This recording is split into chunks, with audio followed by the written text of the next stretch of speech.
구약성경 818면에 있습니다. 구약 818면 시편 23편 1절로 6절 말씀, 우리 같이 한 목소리로 하나님 앞에 봉독해 올립니다. 여호와는 나의 목자시니 내게 부족함이 없으리로다.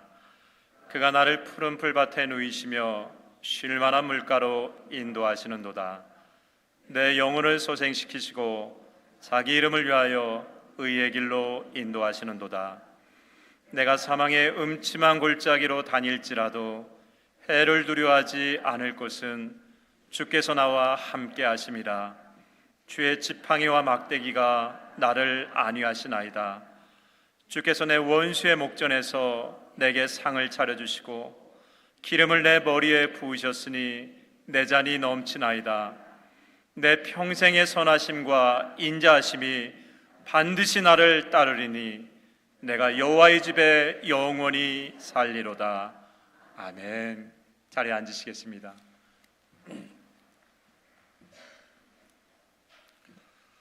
하나님에 대해서, 예수님에 대해서 내가 어떻게 믿고 있는지를 고백하는 것이 신앙 고백입니다.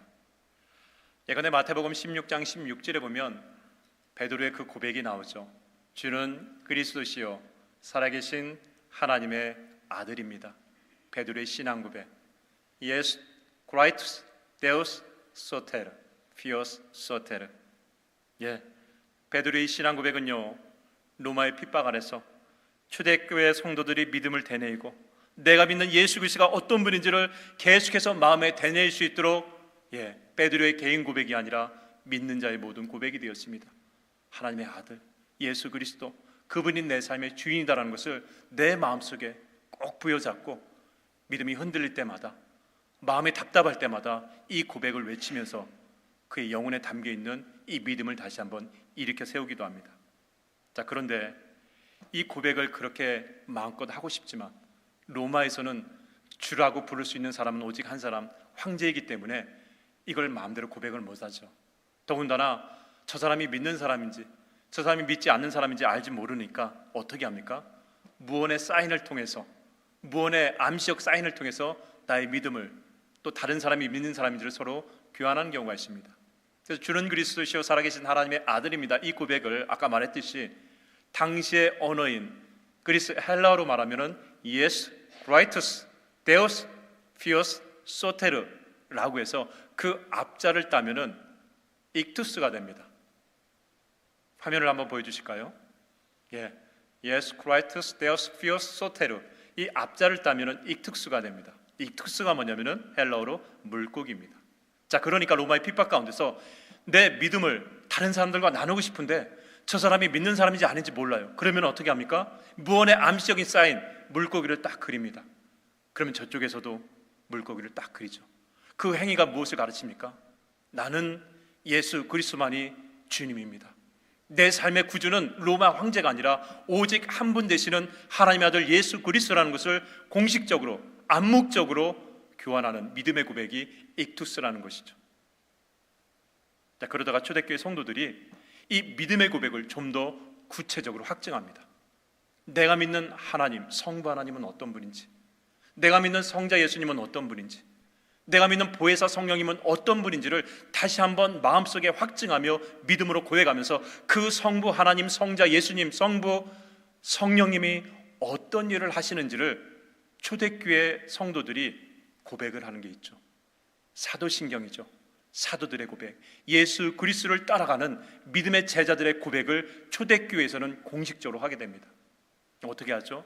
전능하사 천지를 만드신 하나님 아버지를 내가 믿사오며, 우리가 믿는 하나님은 어떤 분이냐? 이 우주 만물을 창조하시는 하나님이다. 이 세상은 그냥 만들어진 것이 아니라 하나님께서 직접 말씀으로 창조하신 그 하나님의 창조를 내가 믿는다라는 고백을 하고 있는 거죠. 그리고 그 외아들 우리 주 예수 그리스도를 믿사오니 이는 성령으로 잉태하사 동정녀 마리아에게 나시고 본디오 빌라도에게 고난을 받으사 십자가에 못 박혀 죽으시고, 그 하나님이 이 세상을 만들어 놓고 딱 보시니까 그 인간이 행복하게 살아가지 못하고 죄 가운데서 죄 문제를 해결하지 못하고 멸망 가운데 살아가니까 너무나 답답하신 거예요. 근데 그 문제를 해결할 수 있는 사람이 아무도 없습니다. 그래서 하나님이 인간이 되시기로 작정을 하시죠.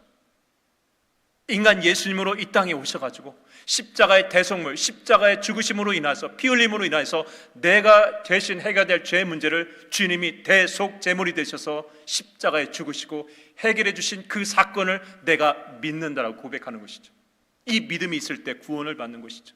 자, 그리고 난 다음에 장사한 지 사흘 만에 죽은 자 가운데서 다시 살아나시며 하늘에 오르사 전능하신 하나님 우편에 앉아 계시다가 저희로서 산자와 죽은 자를 심판하러 오시라. 주님은 그렇게 십자가에 죽으셨지만 죽음에서 끝나지 않고 그 모든 죽음의 권세를 이기시고 부활하셔서 지금은 하나님 우편에 계시지만 그러나 심판의 주로 이 땅에 오시는 그날 주님은 믿는 자와 믿지 아니하는 자, 선과 의를 심판하시는 심판의 주로서 믿는 자에게는 영원한 하나님의 나라, 믿지 않는 자에게는 지옥이라는 심판장으로 오신다라는 것을 내가 지금 믿고 있다라는 것을 고백하는 것이죠. 성령을 믿사오며 거룩한 공예와 성도가 서로 교통하는 것과 죄를 사해 주시는 것과 몸이 다시 사는 것과 영원히 사는 것을 믿사옵나이다. 예수님은 지금 육신의 예수님은 하나님 보좌 우편에 계셨지만 그러나 주님은 뭐라고 하셨습니까? 천국에 이를 때까지 내가 너에게 보혜사 성령을 보냄으로 인하여서 모든 믿는 자가 천국에 들어갈 때까지 내가 그들을 그와 같이 버려두지 않고 보호하고 인도하겠다라고 성령을 우리에게 주셨습니다. 그 성령을 통해서 거룩한 공예, 홀리 처치죠. 거룩한 교회 성도들이 서로 믿음 안에서 하나 되고 교제할 수 있도록 성령이 우리를 연합시켜 주시고 또 죄에 대한 확신을 주시고 몸이 다시 사는 부활의 확신을 주심으로 인해서 영원한 천국의 소망이 꺾이지 않도록 우리가 천국에 들어갈 때까지 성령의 도우심을 받고 살아가는 것을 믿는 고백을 사도신경을 통해서 우리가 한다는 것이죠. 여러분, 이게 매주일 우리가 한 신앙의 고백입니다. 그래서 사도신경은요, 제대로만 고백하고 제대로만 우리 영혼 속에 새겨지면요 절대로 믿음이 흔들리지 않습니다. 사도신경만 정확히 믿고 붙잡으면 이단에 빠지지 않아요. 왜?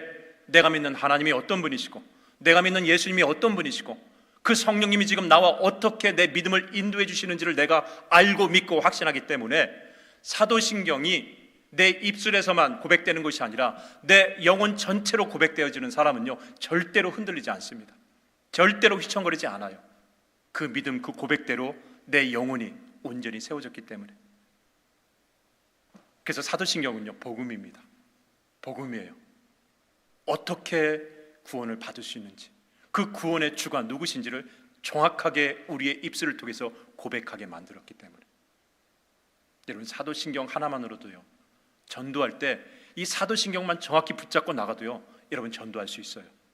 근데 전도를 하지 못한 이유 중에 하나가 뭡니까? 내가 복음에 대해서 제대로 몰라요. 내가 복음에 대해서 제대로 확신하지 않습니다. 그러니까 나가서 전도를 할 수가 없는 거예요. 복음의 핵심을 모르니까. 근데 우리는 알고 있어요. 매 주일마다 이 복음을 고백하고 있습니다. 우리 이 시간에 복음의 핵심이었던 사도신경을 다시 한번 그 의미와 그 믿음의 핵심을 마음에 되뇌면서 고백합시다. 전능하사 천지를 만드신 하나님 아버지를 내가 믿사오며 그 외아들 우리 주 예수 그리스도를 믿사오니 이는 성령으로 잉태하사 동정녀 마리아에게 나시고 본디오 빌라도에게 고난을 받으사 십자가에 못 박혀 죽으시고 장사한 지 사흘 만에 죽은 자 가운데서 다시 살아나시며 하늘에 오르사 전능하신 하나님 우편에 앉아 계시다가 저희로서 산자와 죽은 자를 심판하러 오시리라. 성령을 믿사오며 거룩한 공예와 성도가 서로 교통하는 것과 죄를 사해 주시는 것과 몸이 다시 사는 것과 영원히 사는 것을 믿사옵나이다. 아멘. 그런 의미에서요 오늘 우리가 읽은 시편 23편은 공식적인 신앙 고백은 아닙니다. 시편 23편 말씀, 이 말씀은 공식적인 신앙 고백은 아니지만 모든 믿는 자의 마음속에 그 영혼의 울림과 뜨거움을 주는 고백이 시편 23편 다윗의 신앙 고백입니다. 우리 시편 23편 1절을 같이 한번 고백하겠습니다.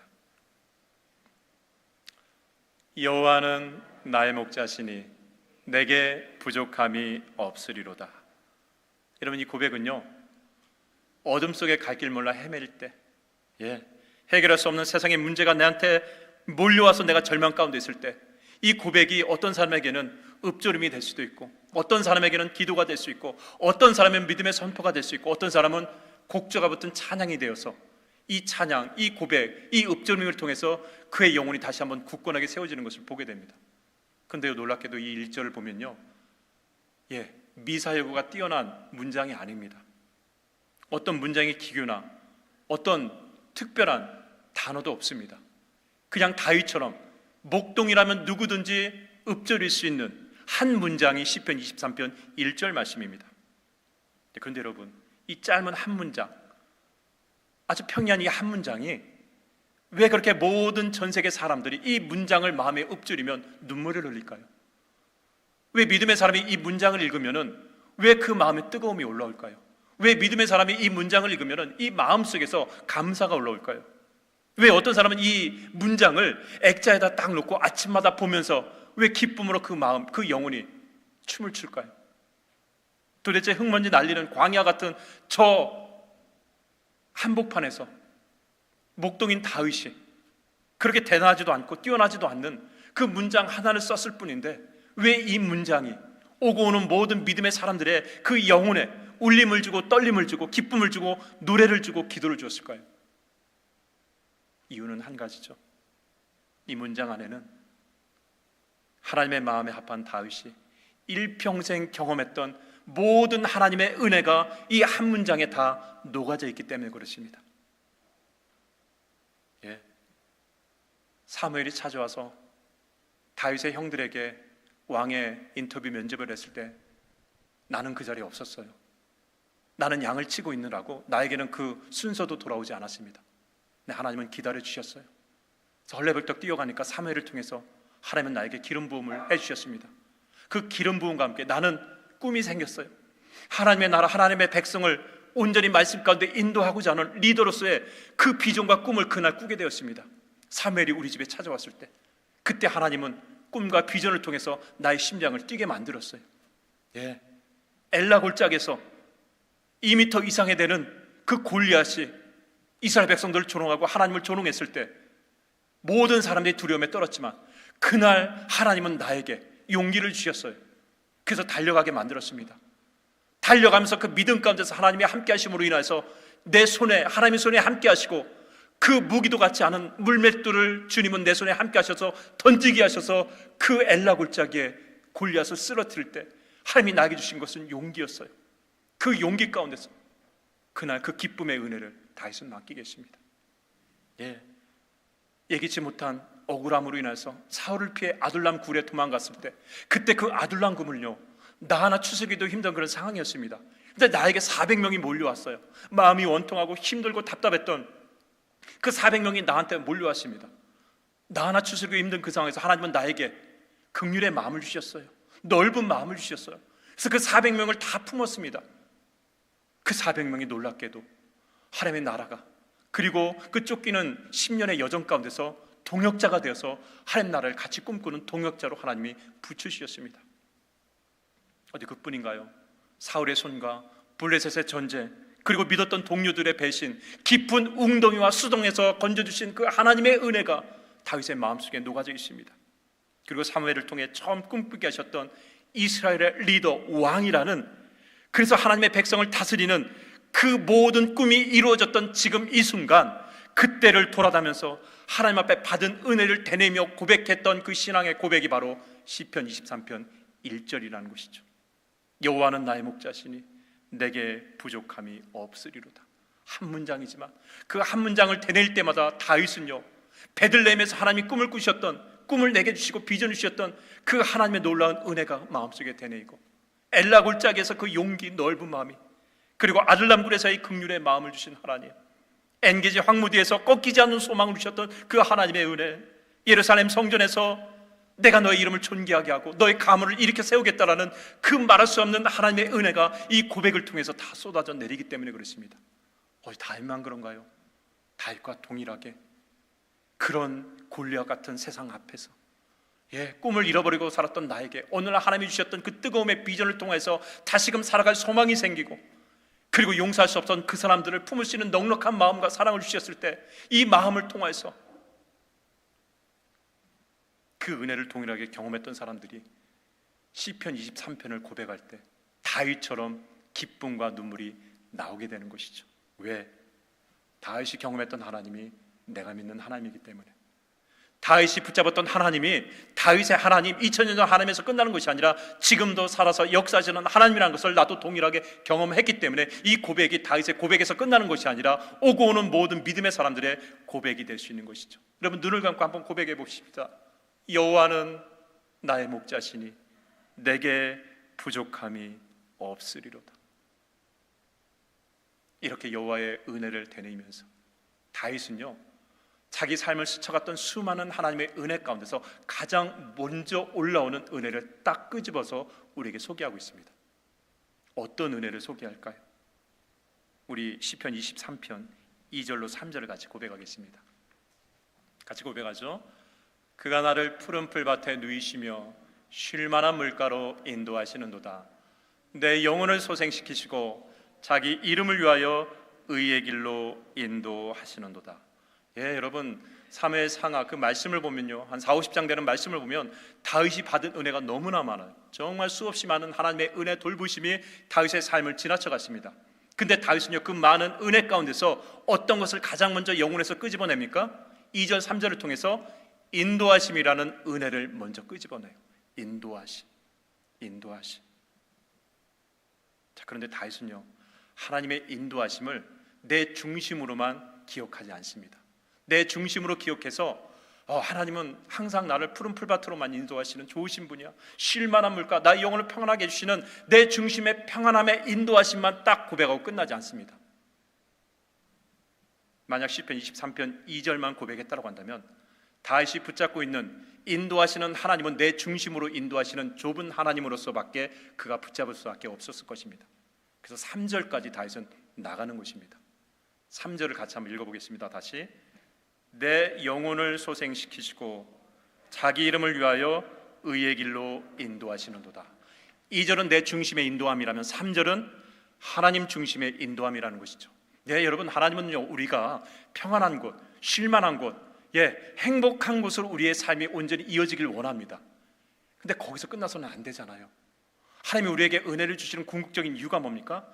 용기 얻고 힘을 얻고 건강 얻고 물질을 얻어가지고 행복하게 살고 끝나는 인생이 아니라 그 은혜를 통해서 세상에 하나님의 사람으로서 당당하게 살아가는 그 모습과 선한 영향력을 받은 은혜를 통해서 흘려보내는 것을 원하시기 때문에 은혜 주시고 건강 주시고 물질 주시고 평안함을 주신다는 것이죠. 그래서 2절은 내 육신과 영혼의 편안함의 인도라고 한다면 3절은 그 중심이 바뀌어요. 그 중심이 뭡니까? 내가 아니라 하나님을 위한 인도하심을 받는 것이다라고 이야기를 하고 있습니다. 여러분, 다윗이 진정으로 하나님의 그 인도하심을 받는 이 3절을 더 정확하게 이해하려면요, 문장을 바꾸면 됩니다. 어떻게 바꾸냐? 하나님께서 우리를 의의 길로 인도하시면서 당신의 이름을 경험케 하신다라고 바꿔서 읽으면은 그 인도하심이 더 선명하게 나오게 됩니다. 자기 이름을 위하여, 하나님의 이름이죠. 하나님의 이름을 위하여 의의 길로 인도하시는도다. 바꾸면은 우리를 의의 길로 인도하시면서 당신의 이름을 우리가 경험하도록 인도해 주신다는 것이죠. 여러분, 의의 길로 이렇게 우리가 고백을 했는데 의의 길이라고 하면은 좀 고상하게 생각을 합니다. 믿음의 사람, 의의 길, 선한 길. 그런데 이게 그렇게 고상한 단어가 아니에요. 의의 길이. 히브리어 원어로 보니까 이 의의 길이 히브리 원어로 아골이라는 뜻을 가지고 있습니다. 아골 골짜기 아시죠? 찬송가 323장에도 이 아골이라는 말이 아주 정확하게 히브리어로 가사가 쓰여져서 우리가 고백합니다. 하나 넘겨주시겠습니까? PPT요. 찬송가 323장 부름바산 아도니모 2절입니다. 아골 골짝 빈들에도 복음 들고 가오리다. 그 다음에 뭡니까? 소돔 같은 거리에도 사랑 안고 찾아가서 종의 몸에 지닌 것도 아낌없이 드리리다. 종의 몸에 지닌 것도 아낌없이 드리리다. 아골은요, 이 지명이에요. 원래 아골 골짜기가 아니라 그냥 이 어둠의 골짜기라는 그런 골짜기가 있습니다. 근데 아간이라는 사람 알죠? 여호수아 정복 전쟁 때 욕심 가운데서 하나님 앞에 심판받고 그가 처형당해서 어디에 던져지냐면은 그 골짜기에 던져졌어요. 어둠의 골짜기. 그래서 아간이 던져진 골짜기에서 아골 골짜기라고 합니다. 그 골짜기는 어둠의 골짜기예요. 두려운 골짜기입니다. 아무도 찾지 않은 골짜기예요. 예, 아간은요 죄 때문에 그곳에 던져졌지만 우리는 죄 때문에 그 길을 걷는 것이 아니라 믿음 때문에 때로는 그 길로 하나님이 우리를 인도하실 때가 있다 그랬습니다. 근데 그 인도함이 언제입니까? 예, 복음 때문에, 믿음 때문에, 사랑 때문에, 용서 때문에, 긍휼 때문에, 인내 때문에 하나님이 그 길로 우리를 인도하실 때가 있다라고 얘기하고 있습니다. 그래서 그 길이요 아골 골짜기처럼 정말 힘들어요. 가고 싶지 않아요. 어두워요. 깜깜해요. 답답해요. 외로워요. 두려워요. 아무도 내 손을 잡아주지 않는 그 길을 우리가 걸어가게 된다는 것이죠. 자, 그런데 그 길을 걷게 되는데 여러분, 믿는 자의 길이요 사실은 어떻습니까? 이 세상은 믿음을 가지고 살아가기에는 이게 쉽지가 않습니다. 이 세상은 그냥 우리를 휩쓸고 가요. 그러니까 우리가 그냥 세상에 몸을 맡기면 편안해요. 그냥 휩쓸려 가면 되니까. 근데 복음은 뭡니까? 믿음은 뭐예요? 세상을 거꾸로 거슬러 올라가야 되기 때문에 내가 세상 가운데 진리 가운데 딱 쓰면 어떻게 됩니까? 세상 물결을 맞으면서 경랑이 일어나요. 부딪힘이 일어난다는 것입니다. 그 부딪힘이 결국 말하지만은 외로움이 될 수 있고 고독이 될 수 있고 어쩌면 왕따가 될 수도 있어요. 그런 길이 뭐냐? 아골골짜기 같은 의의 길이라고 성경은 말씀하고 있습니다. 자, 그런데 그 길을 하나님이 우리를 인도하시는데 그냥 인도하시면 안 되잖아요. 어떻게 인도하십니까? 여러분 성경을 보세요. 시편 23편 3절 뭐라고 합니까? 다시 한번 보면은 내 영혼을 소생시키시고 자기 이름을 위하여 의의 길로 인도하시는 도다라 했습니다. 전제가 뭡니까? 우리의 영혼을 소생시키시고 난 다음에 그 길을 걷게 만드신다는 것이죠. 그 길을 걷게 만드신다고 했습니다. 예, 그게 사실 쉬운 길이 아니죠. 하나 더 말씀드리면은, 자, 그 길을 걸음으로 인하여서 우리가 무엇을 경험한다고 했습니까? 하나님의 이름을 경험한다고 했습니다. 여러분 성경 구약 성경에 하나님의 이름이 어떻게 소개되나요? 딱 한 번 소개돼요. 모세가 이스라엘 백성들에게 하나님의 이름을 내가 어떻게 알려줘야 됩니까? 라고 했어요. 하나님이 이름을 가르쳐 주십니다. 그 이름을 뭐라고 가르쳐 주시나요? 나는 스스로 있는 자다는 여호와라는 이름 하나만 가르쳐 주세요. 여호와 하나님 하나만 가르쳐 주십니다. 자, 그런데 구약 성경을 계속 보면은 여호와 하나님 이름 하나가 그냥 계속 불려집니까? 아니요. 그 여호와 하나님을 경험했던 사람들이, 그 은혜를 경험했던 사람들이 여호와 하나님의 이름을 계속해서 만들어내요. 모리아 산에서 아들 이삭을 바쳤을 때 그때 아브라함이 준비하시고 공급하시는 그 하나님을 경험하면서 어떤 여호와의 이름을 붙입니까? 여호와 이레, 준비하시는 하나님, 공급하시는 하나님의 여호와 이레라는 하나님의 이름을 경험하고 붙여드립니다. 아브라함만 이름 졌나요? 예, 모세도 모세가 출애굽 여정 가운데서 아멜렉과의 전쟁 가운데서 오른손을 들면 이기고 오른손을 내리면 잊히는 긴박한 상황 가운데서 하나님의 도우심 가운데서 승리하면서 승리의 하나님을 경험하면서 그 하나님의 이름을 어떻게 붙였나요? 여호와 니시, 승리케 하시는 하나님, 여호와 니시가 또 만들어졌습니다. 불려졌습니다. 예, 기드온이 하나님과의 그 만남 속에서 평강을 주시는 그 하나님, 평화를 주시는 하나님을 경험하면서 어떻게 하나님을 불렀습니까? 여호와 샬롬, 평강의 하나님. 이스라엘 백성들이 마라의 쓴물 가운데서 목이 말라 힘들고 지친 그 가운데서 원망하였지만 다시 하나님의 은혜를 베풀어 주셔서 그 쓴물이 단물로 바뀌어서 그 하나님의 치료하시고 회복시켜 주시는 하나님을 경험하면서 뭐라고 하나님의 이름을 불렀습니까? 치료하시는 하나님 여호와 라파.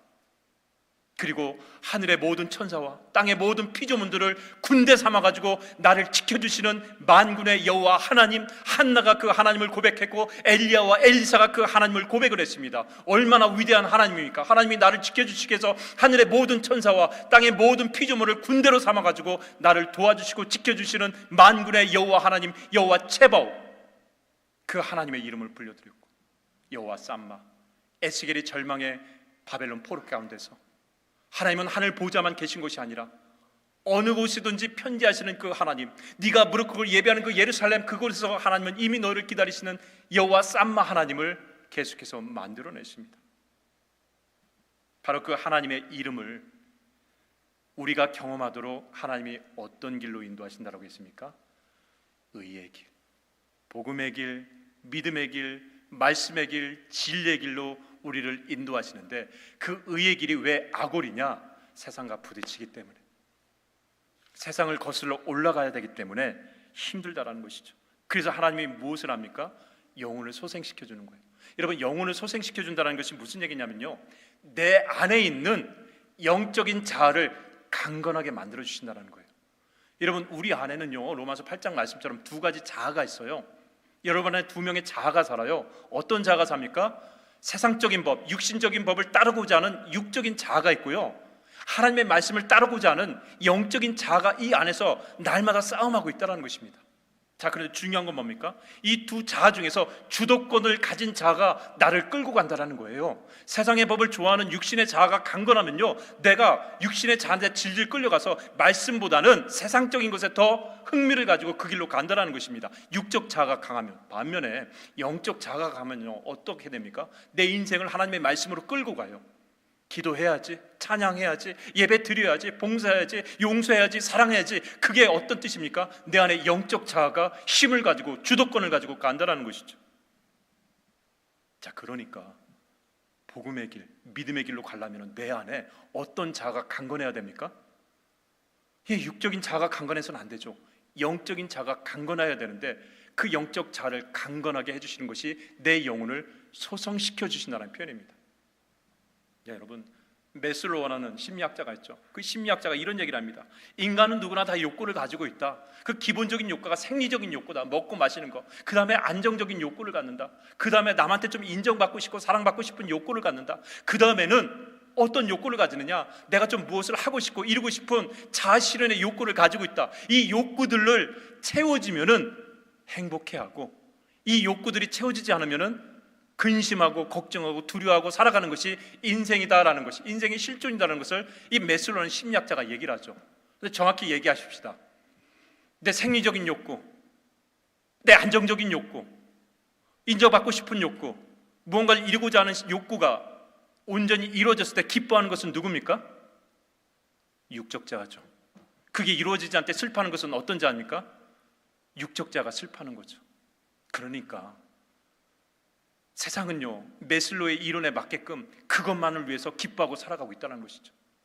내 영혼이 깨어나야 되는데, 내 영적 자가 깨어나야 되는데, 이게 죽어 있으니까 이 욕구들만 따라서 인생을 살아간다는 것이죠. 바로 그 죽어 있는 영적 자를 깨우는 것이 뭐냐? 내 영혼을 소생시키시고라는 것이죠. 내 영혼, 죽어 있는 영적 자가 깨어나야만이 믿음이 뭔지 알고, 말씀이 뭔지 알고, 무엇이 옳은 길이고 무엇이 하나님이 원하시는 길인지를 제대로 알고 걸어갈 수 있다는 것이죠. 그렇게 걸어갈, 거기서 누굴 만납니까? 여호와 니시, 여호와 샬롬, 여호와 이레, 여호와 쌈마라는 변하지 않는 하나님의 그 은혜를 우리가 경험할 수 있다는 것이죠. 육적인 자아가 나를 끌고 가면요, 그 하나님 경험 못해요.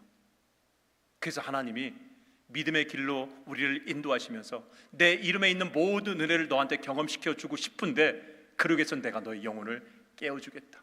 내가 너의 영혼을 강건하게 만들어주겠다. 그 강건한 영혼을 통해서 네 인생이 믿음의 길로 걸어가면서 나를 좀 경험했으면 좋겠다라는 것을 다윗이 우리에게 그대로 이야기하고 있는 것입니다.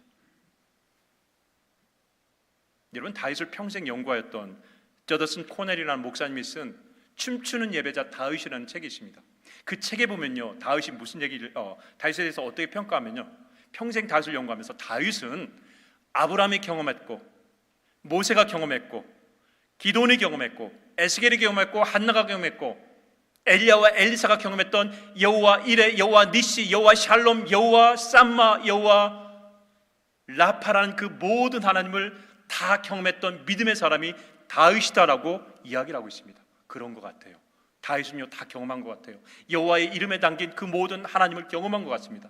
여러분의 인생에서 여호와 샴마를 경험한 적 있나요? 여호와 이레를 경험한 적 있나요? 여호와 니시를 경험한 적 있나요? 여호와 체바업을 경험한 적 있나요? 여러분들을 위해서 하늘의 천사와 땅의 피조물들이 군대 가서 나를 지켜주시는 하나님의 그 은혜를 경험한 적 있나요? 그 모든 은혜를 다윗이 다 경험했다라고 코넬 목사님이 이야기하고 있죠. 근데 여러분, 그것만 경험했나요? 다윗이요? 우리가 장차 부르게 될 사울의 파송의 찬양 아시죠? 나의 힘이 되신 여호와요. 시편 18편 1절을 다윗이 고백하면서 그 위에 자기가 고백했던 그 고백을 보면요, 인생을 통해서 경험했던 하나님을 쏟아내기 시작합니다. 시편 18편 여호와의 종 다윗의 집, 여호와께서 다윗을 모든 원수의 손에서와 사울의 손에서 건져주신 그 마지막 날에 주께 아뢰어 이르되 나의 힘이 되신 여호와여 내가 주를 사랑합니다. 주는 나의 반석이시며 나의 요새시며 나를 건지시는 나의 주 나의 하나님, 나의 피할 바위시오 방패시라. 나의 하나님 나의 하나님, 구원의 뿌리시오 나의 산성이라. 그가 경험한 하나님은요 더 많았어요.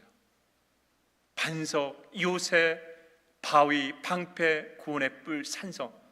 정말 믿음의 사람이 경험할 수 있는 하나님의 그 모든 은혜를 다 경험하고 그 은혜를 쏟아내고 있다는 것이죠. 바로 이 하나님을, 그 하나님의 의의 길에 인도하심을 붙잡고 갔기 때문에, 그 영혼이 깨어서 그 믿음의 길을 걸었기 때문에 다윗이 마지막 시편 23편 4절로 6절의 마지막 결론의 고백을 할 수 있는 것입니다. 여러분, 시편 23편 4절로 6절을 보겠습니다. 믿음의 길을 온전히 걸어가면서 하나님을 경험했던 다윗의 마지막 고백입니다. 내가 사망의 음침한 골짜기로 다닐지라도 해를 두려워하지 않을 것은 주께서 나와 함께 하심이라. 주의 지팡이와 막대기가 나를 안위하시나이다. 주께서 내 원수의 목전에서 내게 상을 차려주시고 기름을 내 머리에 부으셨으니 내 잔이 넘치나이다. 내 평생에, 내 일생에, 내 평생에, 내 삶의 끝자락까지 하나님의 선하심과 인자하심이 반드시 나와 함께 나를 따르리니 내가 여호와의 집 하나님의 나라에 영원히 거하리로다. 얼마나 아름다운 결단, 믿음의 고백, 하나님의 은혜를 만끽한 사람의 마지막 아름다운 고백입니까? 저는 저와 여러분이 이 믿음의 고백을 다 할 수 있길 주의 이름으로 간절히 축원합니다. 다시 할 수 있으면 여러분도 할 수 있습니다. 여러분들의 영혼을 하나님이 깨워주시고 여러분의 영적 자를 하나님이 붙잡아 주시면은 여러분이 걷는 그 길이 하나님이 원하시는 길이고, 그 길을 걷다 보면은 경험하게 됩니다. 아브라함이 경험하고 이삭이 경험하고 모세가 경험하고 다윗이 경험했던 그 하나님의 은혜가 여러분의 은혜가 될 줄 믿습니다. 우리 시간에 다 함께 일어나셔서 우리 시편 18편, 이 다윗의 고백으로 만들어진 찬양, 우리 사울의 파송의 찬양 같이 고백하고 기도하고 마치도록 하겠습니다. 여러분, 가사를 생각하시고요, 지금까지 받았던 하나님의 은혜를 기억하시고 또 앞으로 주실 하나님의 은혜를 마음에 되뇌면서 우리 같이 고백하십시다. 나의 힘이 되신 여호와여.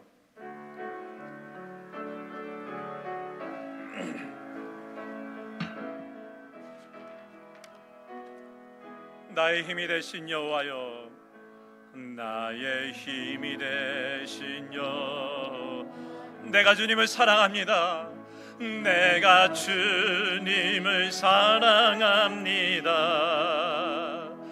주는 나의 반석이시며 나의 요새시라. 주는 나를 건지시는 나의 주, 나의 주, 나의 하나님, 나의 피할 바위시요 나의 방패시라. 나의 하나님, 하나님 나의 하나님, 구원의 뿌리시요 나의 산소, 나의 생명이신 하나님, 나의 하나님, 하나님 나의 하나님, 그는 나의 여호와, 나의 구세, 나의 생명 되신 여호와, 나의 생명 되신 여호와여. 내가 주님을 사랑합니다. 주는 나의 사랑이시며 나의 의지시라. 주는 나를 이끄시어 나를 이끄시어 주의 길 인도하시며 내 생의 목자입니다. 생의 목자 되시니 내가 따르리라. 우리 오른손을 들고 고백하십시다. 하나님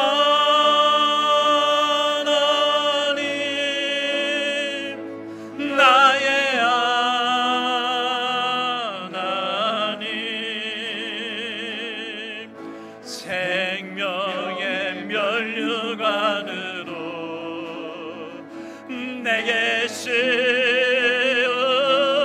우리 전심으로 그 하나님을 찾으십시다. 나의 하나님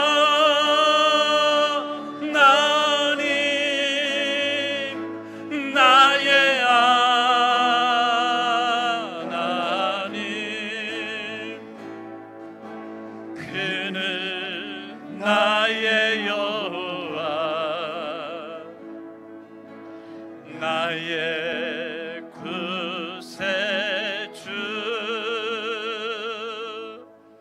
여호와는 나의 목자시니 내게 부족함이 없으리로다. 이 고백이 우리의 고백이 되시게 하고 주님이 믿음으로 인도하시는 그 길이 말씀의 길이라고 한다면 끝까지 믿음으로 걸어갈 수 있도록 우리의 잠자던 영혼을 깨워주시고 하나님의 말씀을 따르고자 하는 영적 자아를 강건하게 해주심으로 말미암아 그 믿음의 길에서 여호와 니시, 여호와 샬롬, 여호와 삼마, 여호와 체바옵 그 변하지 않은 하나님의 은혜를 만끽하며 주 앞에 믿음으로 걸어가는 우리 모든 임마누엘 성도님들 머리 위에 지금으로부터 영원토록 함께 하시기를 간절히 축원하옵나이다. 아멘.